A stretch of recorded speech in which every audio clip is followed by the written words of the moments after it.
তো বাড়িতে এইরকম একটা প্রোটিন পাউডার থাকলে আর কিছু লাগবে না, বাচ্চা থেকে বুড়ো সবার একদম ফুল এনার্জি থাকবে। আর আমি এই এনার্জি পাউডারটা বাড়িতেই তৈরি করি, তাই প্রোটিন পাউডার আমি বাইরে থেকে কোনো দিনও কিনে আমিও খাই না, আমার বাচ্চাদের দিই না, আমার হাজব্যান্ডকেও দিই না। আর যেহেতু আমার হাজব্যান্ডের একটু সুগার আছে, তাই এই প্রোটিন পাউডারটা আমাদের প্রচণ্ড কাজে দেয়, আমরা বাড়িতে সবাই মিলে খাই। তো চলুন বন্ধুরা, কিভাবে এই প্রোটিন পাউডারটা বানিয়েছি সেটা আপনাদের সঙ্গে শেয়ার করি। তো যে উপকরণগুলো লাগবে আমি সেই উপকরণগুলো নিয়ে নিয়েছি। এখানে নিয়েছি মাখানা, এক বাটি বড় সাইজের বাটি ভর্তি করে নিয়েছি মাখানা, আর নিয়েছি মাঝারি সাইজের বাটিতে আলমন্ড বাদাম, আর নিয়েছি সাদা তিল। তো এটা আমি ভালো করে কড়াতে হালকা আঁচে রোস্ট করে নেব, মাখানাটা প্লাস তিলটা। এটা একটু হালকা নাড়াচাড়া করব, খুব বেশি আমি ভাজা ভাজা এটা আমি করব না। এইটা আর এটা আমি দুটো খুব ভালো করে একটু হালকা আঁচে রোস্ট করে নেব। এখন দেখুন এগুলো হচ্ছে নরম আছে, এটা যখন আমি রোস্ট করব হালকা আছে তখন এগুলো ভাঙা যাবে সুন্দর, এটা ফেটে এরকম করলে ভেঙে দেওয়া যাবে। তো এখন এটা ভাঙা যাচ্ছে না, এটা যখন গরম হয়ে যাবে তখন এটা মুড়ির মতো ভাঙা যাবে। তো চলুন এটা এখন ভালো করে আমি হালকা আছে রোস্ট করে নিই। বসিয়ে দিলাম কড়া,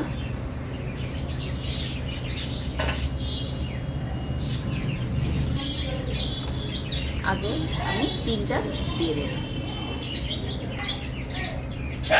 তিলটা দিয়ে খুব ভালো করে এটা ভাজবো।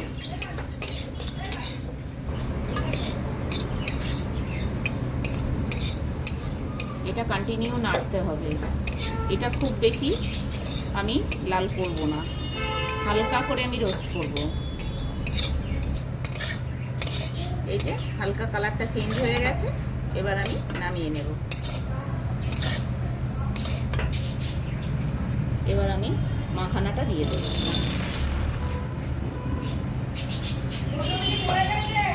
কন্টিনিউ এটা নাড়তে থাকবে, একদম আঁচটা ধিমি আঁচ রেখে দেবো।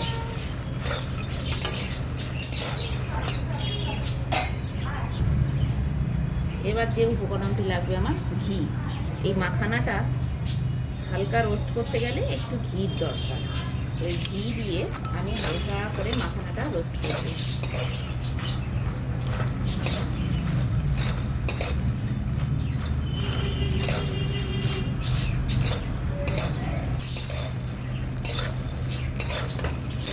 মাখানাটা আমার খুব ভালো করে রোস্ট হয়ে গেছে। এবার একটা হাত দিয়ে আমি ভেঙে দেখাচ্ছি, এই যে দেখুন, এই যে কি সুন্দর হাত দিয়েই ভেঙে গেল। হালকা করে রোস্ট করাতে এত সুন্দরভাবে ভেঙে যাবে প্রত্যেকটা সুন্দর করে।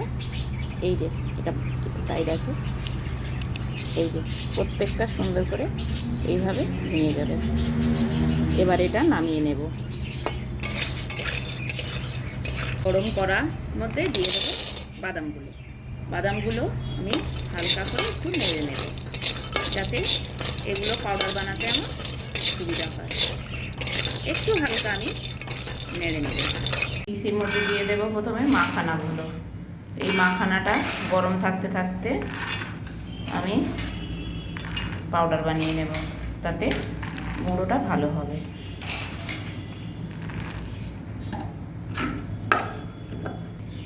এই যে মাখানাটা খুব ভালো করে পাউডার হয়ে গেছে, এবার আমি ঢেলে নেব। মাখানাগুলো পাউডার হয়ে গেছে, এবার দিয়ে দেবো এর মধ্যে তিল। তিলটাও হালকা গরম রয়েছে,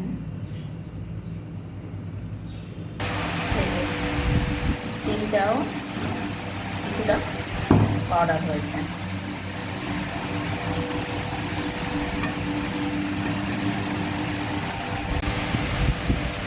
তিলগুলো যখন পাউডার করছি হালকা হাতের মধ্যে দেখুন তেল তেল হয়ে যাচ্ছে, তিলের আলাদা একটা তেল বেরোয়, তো সেটা যখন আমি পাউডার করছি হালকা হাতটার মধ্যে তেল তেল মতো হয়ে যাচ্ছে।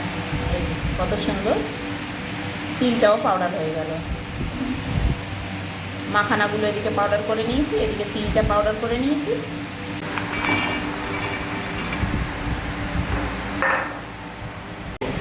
করে পাউডার হয়ে গেছে আমন্ডটা। এবার ঢেলে নেব।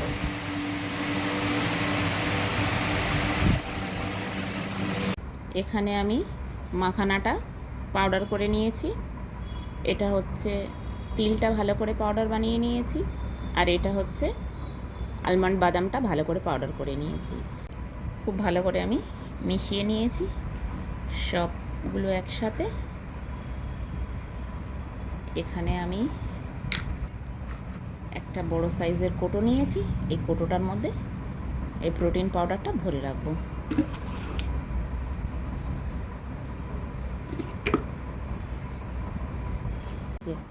আমার প্রোটিন পাউডার পুরো একদম ভর্তি হয়ে গেল, কৌটো ভর্তি করে রেখে দিয়েছি।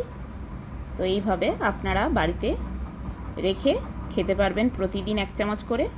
যারা খুব অসুস্থ, যাদের হিমোগ্লোবিনের অভাব আছে, যাদের শরীর খুব দুর্বল, যারা হাঁটতে চলতে গেলে একটু হাঁপিয়ে যায়, তারা প্রতিদিন 1 চামচ করে এটা খেতে পারেন। খেলে প্রচণ্ড এনার্জি পাবে, আর ওই যে হাঁপিয়ে গেলে যে এটা খুব কষ্ট হয় সেইটা আর অভাব হবে না। তো এই প্রোটিন পাউডারটা খেলে খুব শরীর ভালো থাকবে, সুস্থও থাকবে। আর এর মধ্যে সমস্ত প্রোটিনের জিনিস রয়েছে, আপনারা দেখলেন। তো এইভাবে আপনারা বাড়িতে বানিয়ে একবার হলেও খাবেন। আর আমার ভিডিওটা বন্ধুরা যদি ভালো লেগে থাকে তাহলে একটা লাইক করে বন্ধুদের সঙ্গে শেয়ার করে দেবেন। তো এখনকার মতো টাটা, দেখা হচ্ছে পরের একটা নতুন ব্লগে।